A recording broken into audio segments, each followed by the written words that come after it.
పాప సుగాలి ప్రీతి ఇష్యూ.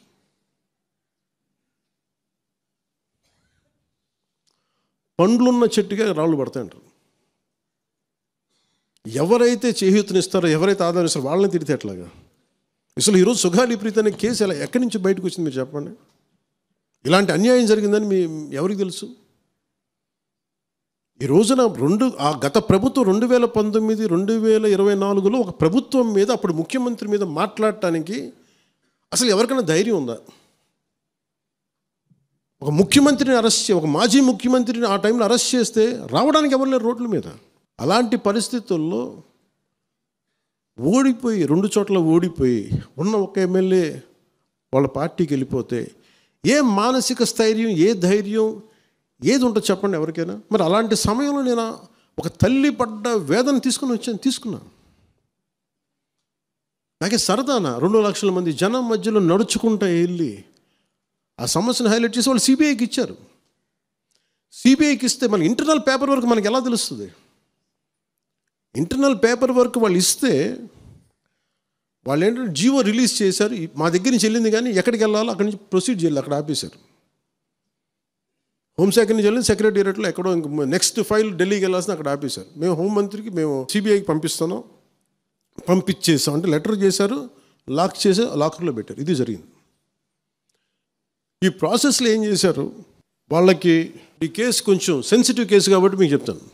సుగాలి ప్రీతి నేను ఎందుకు కొంచెం సున్నితంగా మాట్లాడాలి ఈ విషయం ఏదంటే, మీకు ఒక అన్యాయం జరిగినప్పుడు, ఎవరికైనా ఒక అన్యాయం జరిగినప్పుడు మనం ఏం చేస్తామంటే నాకు ఆ వ్యక్తికి శిక్ష పడాలి, ఇంకింతే ఉండాలి. వాళ్ళు ఏం చెప్తున్నారంటే, ఎవరైతే ఈ వెనకున్నారో మరి గవర్నమెంట్ ద్వారా వచ్చారు, గత ప్రభుత్వం ఎలా వచ్చారో వాళ్ళు ఏం చేశారంటే, మనం పెట్టిన ఒత్తిడి ఆ రోజు 2 లక్షల మంది మనం జనంతో తీసుకెళ్ళి అది నేషన్ వైడ్ ఇష్యూ అయ్యేటప్పటికి వాళ్ళు చేసింది ఏంటంటే,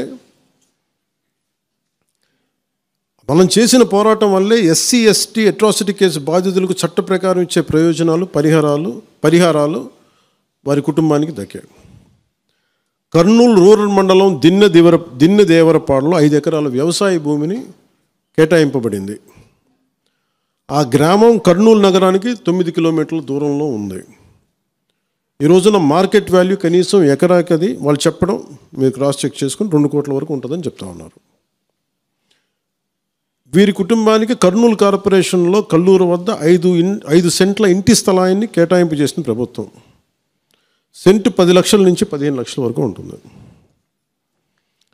పాప 2 తల్లిదండ్రులకి రెవెన్యూ శాఖలో జూనియర్ అసిస్టెంట్గా ఉద్యోగం ఇవ్వడం అయింది. ఇది కాకుండా ఇది మన పోరాటం వల్ల ఒత్తిడి పెట్టడంలో వచ్చినాయి. ఇవి కాకుండా నేను ఫస్ట్ టైం ఛార్జ్ తీసుకోగానే మొదట చెప్పిన మాట, పాపకి న్యాయం జరగాలి, ఏమేమి జరిగిందని సిఐడి చీఫ్ని నేనే తెలియజేశాను. డీజీపీ గారికి పంపించాను, అప్పుడు డీజీపీ గారికి తిరుమలరావు గారు, అలాగే సిఐడి అధికారులకు చెప్పాను, ఉన్నతాధికారికి, హోమ్ మినిస్టర్ గారికి చెప్పాం. ఇవన్నీ చెప్తే పోలీసు సిఐడి వాళ్ళు చెప్పింది ఏంటంటే, అసలు అప్పట్లోనే ఎవరైతే దీని వెనక కుట్ర వెనక ఉంది ఇవన్నీ చెప్తున్నారో ఏ డిఎన్ఏ తారుమారు చేశారు. ఎలా తారుమారు చేసి ఉండాలి? ఈ ఒత్తిడిలో వీళ్ళకి భూములు అవి ఇవి ఇచ్చేసి, మరి ఏం చెప్పారు నాకు తెలియదు కానీ నాకు తెలిసి వాళ్ళు ఈరోజు పోలీసు చెప్తుంది ఏంటంటే, సాక్ష్యాలు వీళ్ళు చెప్తున్న వ్యక్తుల మీద వాళ్ళ డిఎన్ఏకి దీనికి మ్యాచ్ కావట్లేదు. ఇది వాస్తవం. కోర్ట్స్ ఏం చేస్తాయి, పోలీసు ఏం చేస్తారు, దీన్ని కూర్చోబెట్టి. ఎందుకు చెప్తున్నానంటే, ఇది వివేకానంద రెడ్డి గారిని చంపేశారని తెలుసు అందరికీ. ఎవరైతే చేస్తున్న నిందితులు ఉన్నారో వాళ్ళు ఒక్కొక్కరుగా చంపేస్తున్నారు వాళ్ళని. మరీ గత 5 సంవత్సరాల్లో ఇట్స్ క్లాసిక్ కేసెస్ ఇవి. ఈ ప్రక్షాళనకే పూనుకున్నాం మనం. ఇది ముఖ్యంగా మన ఎమ్మెల్యేలకు కానీ, మీరు ఎంపీస్, యాజ్ అన్ ఎంపీస్ మీకు కూడా, మీరు ఈ కేసెస్ మీద మీరు రేపొద్దున అసెంబ్లీలో గళం ఎత్తాలి, మీరు తప్పదు. ముఖ్యంగా లా అండ్ ఆర్డర్ వీళ్ళు అందరూ తప్పించుకుంటూ వెళ్ళిపోతే ఇట్లా ఒక సోషల్ అన్రెస్ట్ వస్తుంది దీనివల్ల. అంటే వ్యక్తికి ఒక నేరస్తుడు చేసిన ఒక కులానికి చెందుతాడు, ఏదో ఒక నేరస్తుడు, మనం ఏం చేయలేము దానికి. ఇందాక అరుణ చెప్పినట్టుగా ప్రతి ఒక్కరు ఏదో కులానికి చెందాలి, వేరే దారి లేదు మనకి. మనం వేరేలా పొట్ల ఏదో కులానికి చెందాలి. కానీ తప్పు చేస్తే కూర్చోబెట్టి పలానా టక్కుమైన ఒక మాట అనేస్తారు. పలానా ఎక్స్ చేసాడు అన్నావు, పలానా కాస్ట్కి చెందిన వాడు చేసాడు అంటారు. అసలు ఇంత కాస్ట్ ఎక్కడి నుంచి వచ్చిందో తెలియదు క్రైమ్కి. సో అందుకని మేము బీయింగ్ లీడర్ నేను చాలా సెన్సిటివ్గా మాట్లాడాలి. మరీ నేను మిగతా వాళ్ళు గబుక్కున మాట్లాడేసి గత ప్రభుత్వ నాయకులు మాట్లాడేసి వెళ్ళిపోవచ్చు, ఈజీ అది. కానీ నేను అలా మాట్లాడకూడదు. దట్టు నేను ఇప్పుడు డిప్యూటీ సీఎం పదవిలో ఉన్నాను కాబట్టి నేను చాలా ఒళ్ళు దగ్గర పెట్టుకుని మాట్లాడాలి.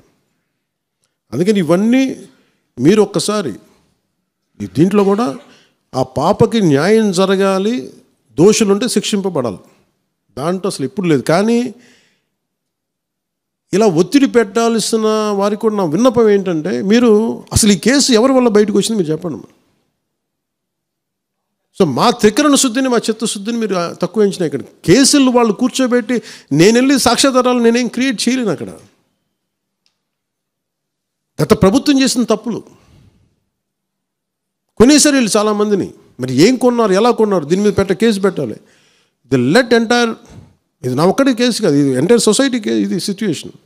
మీరందరూ కూర్చొని ఒకసారి మన ఎమ్మెల్యేస్ అందరూ కూడా, మన నాయకులందరూ కూర్చోబెట్టి you try to take it to home minister గారు, including law and order CM గారి దృష్టిలో చేతిలో ఉంటుంది. కాబట్టి నేను ఇంతకుమించి దీని మీద మాట్లాడకూడదు.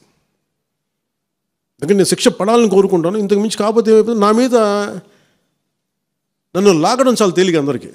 ఎందుకంటే నేను మెత్తని మనిషిని కదా, నా మీద రాళ్ళు వేసేయండి ఈజీ, నా చొక్కా పట్టుకొని ఈజీ.